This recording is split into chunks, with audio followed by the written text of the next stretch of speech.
La Linterna Mágica presenta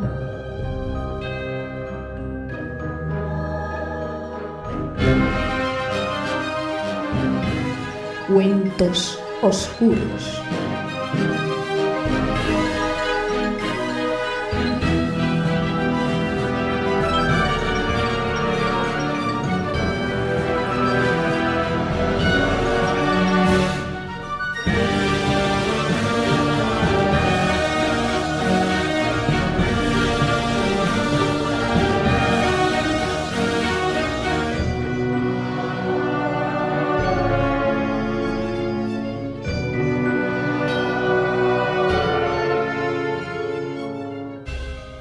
El Monte de las Ánimas, de Gustavo Adolfo Bécquer.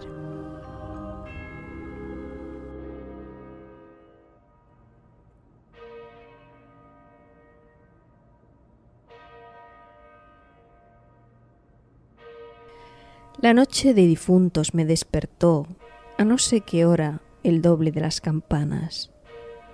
Su tañido monótono y eterno me trajo a las mientes esta tradición que oí hace poco en Soria.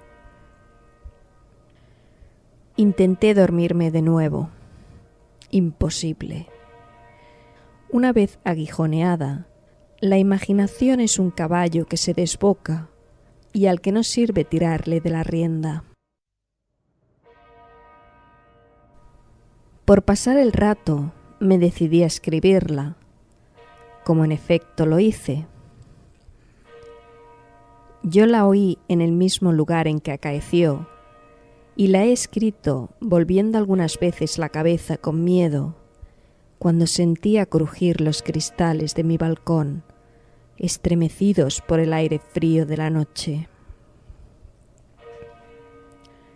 Sea de ello lo que quiera, ahí va, como el caballo de copas.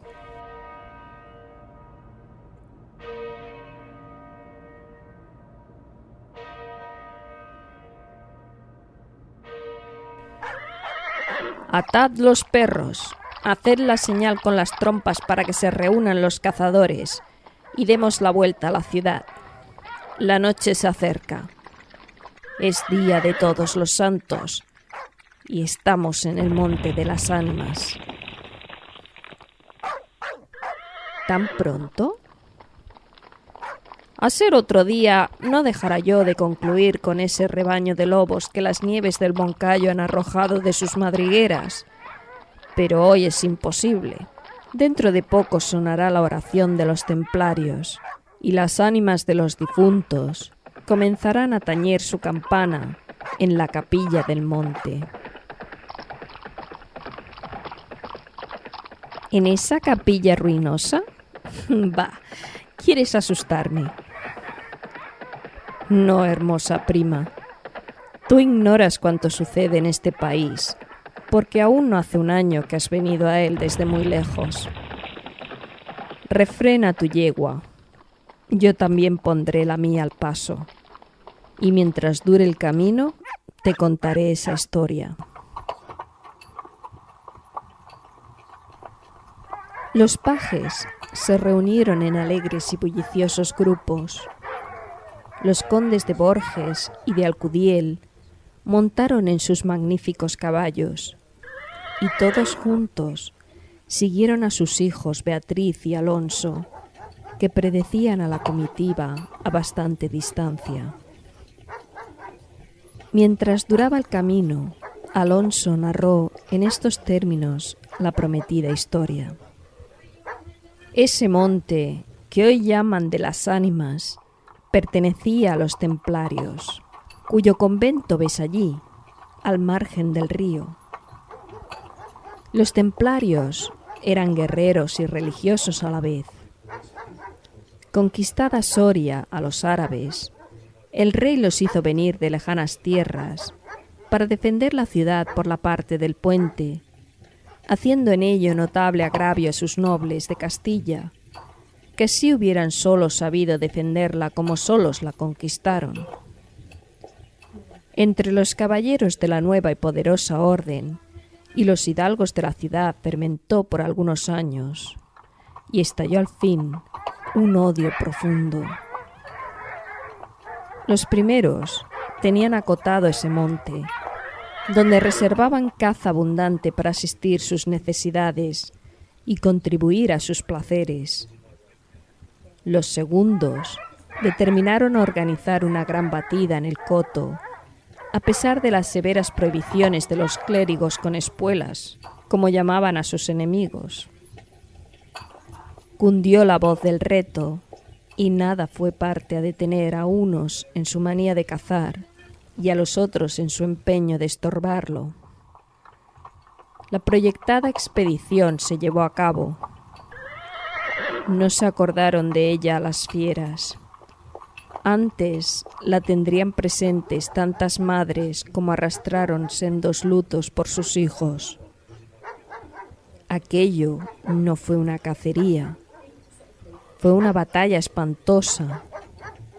El monte quedó sembrado de cadáveres. Los lobos, a quienes se quiso exterminar, tuvieron un sangriento festín. Por último, intervino la autoridad del rey. El monte, maldita ocasión de tantas desgracias, se declaró abandonado, y la capilla de los religiosos, situada en el mismo monte, y en cuyo atrio se enterraron juntos amigos y enemigos, comenzó a arruinarse. Desde entonces, dicen que cuando llega la noche de difuntos, se oye doblar sola la campana de la capilla y que las ánimas de los muertos, envueltas en jirones de sus sudarios, corren como en una cacería fantástica por entre las breñas y los zarzales. Los ciervos braman espantados, los lobos aúllan, las culebras dan horrorosos silbidos, y al otro día se han visto impresas en la nieve las huellas de los descarnados pies de los esqueletos. Por eso en Soria le llamamos el Monte de las Ánimas, y por eso he querido salir de él antes que cierre la noche. La relación de Alonso concluyó justamente cuando los dos jóvenes llegaban al extremo del puente que da paso a la ciudad por aquel lado. Allí esperaron al resto de la comitiva, la cual, después de incorporárseles los dos jinetes, se perdió por entre las estrechas y oscuras calles de Soria. Los servidores acababan de levantar los manteles. La alta chimenea gótica del palacio de los condes de Alcudiel despedía un vivo resplandor, iluminando algunos grupos de damas y caballeros que alrededor de la lumbre conversaban familiarmente, y el viento azotaba los emplomados vidrios de las ojivas del salón. Solo dos personas parecían ajenas a la conversación general: Beatriz y Alonso. Beatriz seguía con los ojos, absorta en un vago pensamiento, los caprichos de la llama. Alonso miraba el reflejo de la hoguera chispear en las azules pupilas de Beatriz. Ambos guardaban hacía rato un profundo silencio.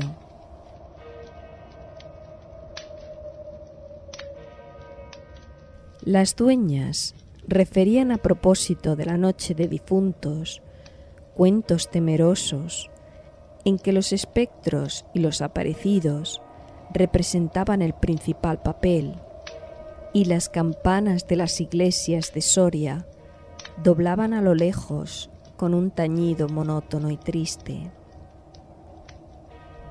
«Hermosa prima», exclamó al fin Alonso, rompiendo el largo silencio en que se encontraban. «Pronto vamos a separarnos, tal vez para siempre. Las áridas llanuras de Castilla, sus costumbres toscas y guerreras, sus hábitos sencillos y patriarcales, Sé que no te gustan. Te he oído suspirar varias veces, ¿acaso por algún galán de tu lejano señorío? Beatriz hizo un gesto de fría indiferencia. Todo un carácter de mujer se reveló en aquella desdeñosa contracción de sus delgados labios. Tal vez por la pompa de la corte francesa, donde hasta aquí has venido, se apresuró a añadir el joven. De un modo o de otro, presiento que no tardaré en perderte.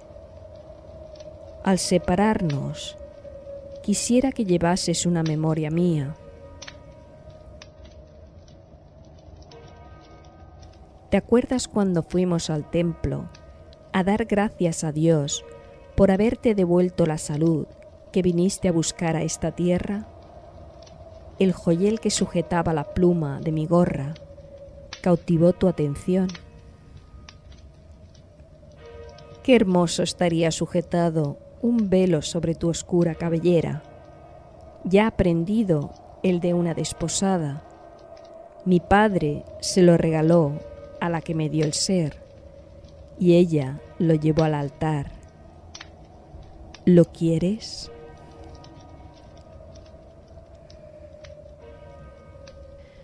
No sé en el tuyo, contestó la hermosa, pero en mi país una prenda recibida compromete una voluntad.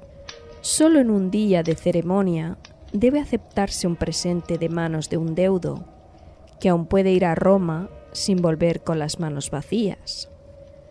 El acento helado con que Beatriz pronunció estas palabras turbó un momento al joven, que después de serenarse, dijo con tristeza: «Lo sé, prima, pero hoy se celebran todos los santos y el tuyo entre todos. Hoy es día de ceremonias y presentes. ¿Quieres aceptar el mío?»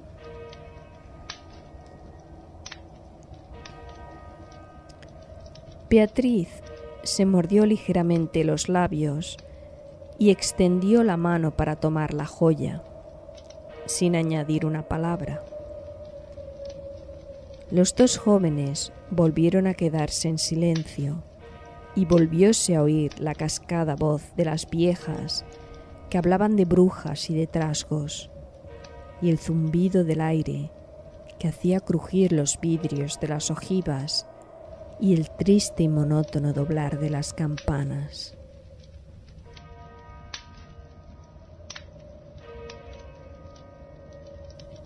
Al cabo de algunos minutos, el interrumpido diálogo tornó a anudarse de este modo. Y antes que concluya el día de todos los santos, en que así como el tuyo se celebra el mío, y puedes sin atar tu voluntad dejarme un recuerdo, ¿no lo harás?, dijo él, clavando una mirada en la de su prima, que brilló como un relámpago, iluminada por un pensamiento diabólico. «¿Por qué no?», exclamó ésta, llevándose la mano al hombro derecho, como para buscar alguna cosa entre los pliegues de su ancha manga de terciopelo bordado de oro. Después, con una infantil expresión de sentimiento, añadió: «¿Te acuerdas de la banda azul que llevé hoy a la cacería y que no sé qué emblema de su color me dijiste que era la divisa de tu alma?» «Sí». «Pues se ha perdido. Se ha perdido y pensaba dejártela como un recuerdo».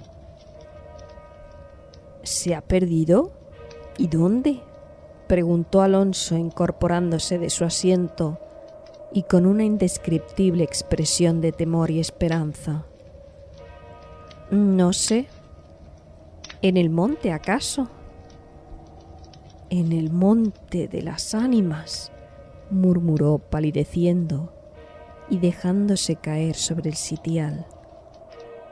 «En el monte de las ánimas». Luego, prosiguió con voz entrecortada y sorda. Tú lo sabes, porque lo habrás oído 1000 veces. En la ciudad, en toda Castilla, me llaman el rey de los cazadores. No habiendo aún podido probar mis fuerzas en los combates, como mis ascendientes, he llevado a esta diversión, imagen de la guerra, todos los bríos de mi juventud, todo el ardor hereditario de mi raza. La alfombra que pisan tus pies son despojos de fieras que he muerto por mi mano. Yo conozco sus guaridas y sus costumbres. Yo he combatido con ellas de día y de noche, a pie y a caballo, solo y en batida, y nadie dirá que me ha visto huir el peligro en alguna ocasión. Otra noche volaría por esa banda, y volaría gozoso, como a una fiesta. Y sin embargo, esta noche,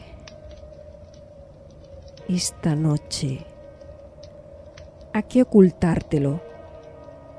Tengo miedo. ¿Oyes? Las campanas doblan. La oración ha sonado en San Juan del Duero.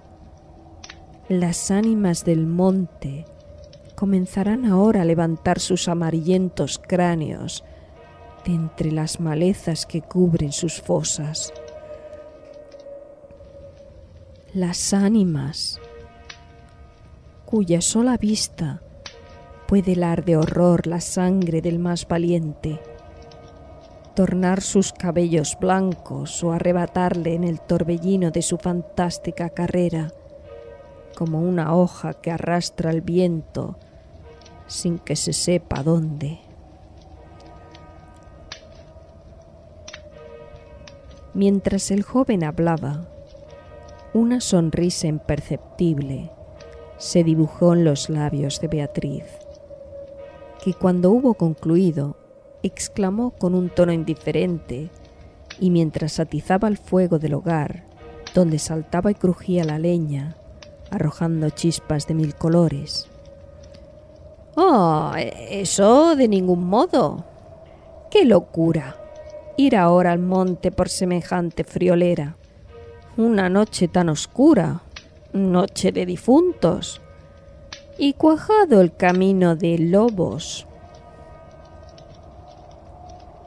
Al decir esta última frase, la recargó de un modo tan especial que Alonso no pudo menos de comprender toda su amarga ironía.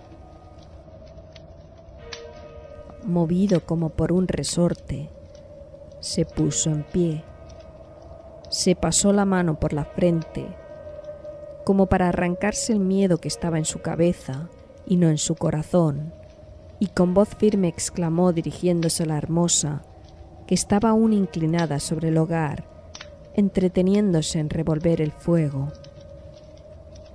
«Adiós, Beatriz. Adiós. Hasta pronto». «Alonso, Alonso», dijo ésta, volviéndose con rapidez. Pero cuando quiso o aparentó querer detenerle, el joven había desaparecido. A los pocos minutos se oyó el rumor de un caballo que se alejaba al galope. La hermosa, con una radiante expresión de orgullo satisfecho que coloreó sus mejillas, prestó atento oído a aquel rumor que se debilitaba, que se perdía, que se desvaneció por último.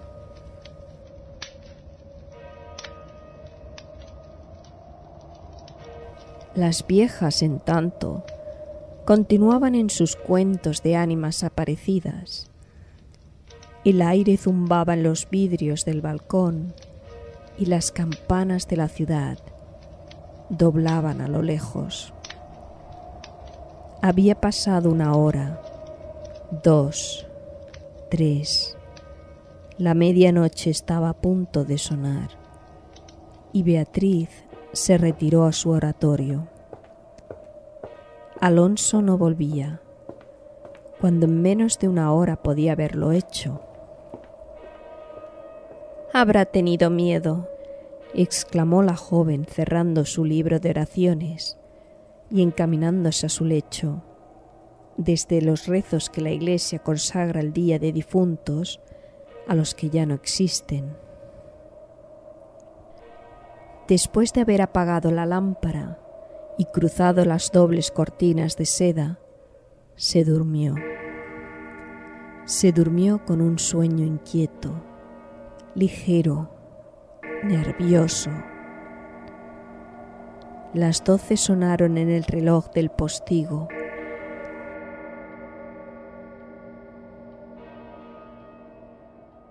Beatriz oyó entre sueños las vibraciones de la campana, lentas, sordas, tristísimas, y entreabrió los ojos.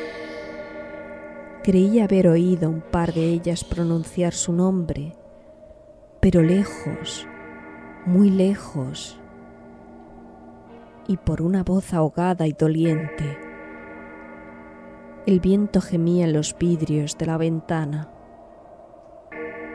«¿Será el viento?», dijo, y poniéndose la mano sobre el corazón, procuró tranquilizarse, pero su corazón latía cada vez con más violencia. Las puertas de alerce del oratorio habían crujido sobre sus goznes con un chirrido agudo, prolongado y estridente. Primero unas y luego las otras más cercanas. Todas las puertas que daban paso a su habitación iban sonando por su orden. Estas con un ruido sordo y grave, y aquellas con un lamento largo y crispador. Después, silencio, un silencio lleno de rumores extraños, el silencio de la medianoche, con un murmullo monótono de agua distante, lejanos ladridos de perros, voces confusas, palabras ininteligibles, ecos de pasos que van y vienen, crujir de ropas que se arrastran, suspiros que se ahogan, respiraciones fatigosas que casi se sienten, estremecimientos involuntarios que anuncian la presencia de algo que no se ve y cuya aproximación se nota, no obstante, en la oscuridad. Beatriz, inmóvil, temblorosa, adelantó la cabeza fuera de las cortinillas y escuchó un momento.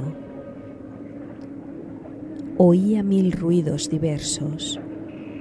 Se pasaba la mano por la frente. Tornaba a escuchar. Nada. Silencio. Veía con esa fosforescencia de la pupila en las crisis nerviosas, como bultos que se movían en todas direcciones, y cuando dilatándolas, las fijaba en un punto, nada, oscuridad, las sombras impenetrables. «Va», exclamó, volviendo a recostar su hermosa cabeza sobre la almohada de raso azul del lecho. «¿Soy yo tan miedosa como esas pobres gentes, cuyo corazón palpita de terror bajo una armadura al oír una conseja de aparecidos?» Y cerrando los ojos, intentó dormir. Pero en vano había hecho un esfuerzo sobre sí misma. Pronto volvió a incorporarse, más pálida, más inquieta, más aterrada. Ya no era ilusión. Las colgaduras de brocado de la puerta habían rozado al separarse, y unas pisadas lentas sonaban sobre la alfombra. El rumor de aquellas pisadas era sordo, casi imperceptible, pero continuando a su compás, se oía el crujir de una cosa como madera o hueso, y se acercaban, y se movió el reclinatorio que estaba en la orilla de su lecho. Beatriz lanzó un grito agudo y, arrebujándose en la ropa que la cubría, escondió la cabeza y contuvo el aliento. El aire azotaba los vidrios del balcón. El agua de la fuente lejana caía, y caía con un rumor eterno y monótono. Los ladridos de los perros se dilataban en las ráfagas del aire, y las campanas de la ciudad de Soria, unas cerca, otras distantes, doblaban tristemente por las ánimas de los difuntos.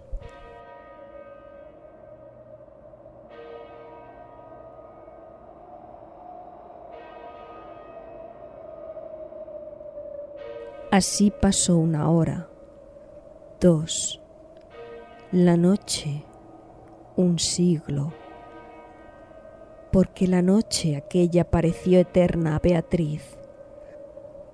Al fin despuntó la aurora. Vuelta de su temor, entreabrió los ojos a los primeros rayos de la luz. Después de una noche de insomnio y de terrores, es tan hermosa la luz clara y blanca del día. Separó las cortinas de seda del lecho. Ya se disponía a reírse de sus temores pasados, cuando de repente un sudor frío cubrió su cuerpo. Sus ojos se desencajaron y una palidez mortal descoloró sus mejillas.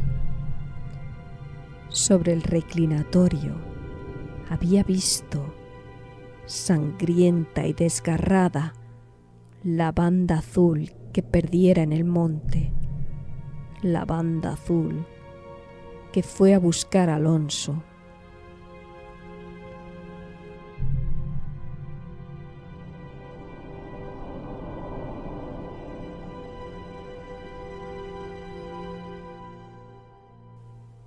Cuando sus servidores llegaron despavoridos a noticiarle la muerte del primogénito de Alcudiel, que a la mañana había aparecido devorado por los lobos entre las malezas del monte de las Ánimas, la encontraron inmóvil, crispada, asida con ambas manos a una de las columnas de ébano del lecho, desencajados los ojos, entreabierta la boca, blancos los labios, rígidos los miembros, muerta, muerta de horror.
¿Han escuchado ustedes?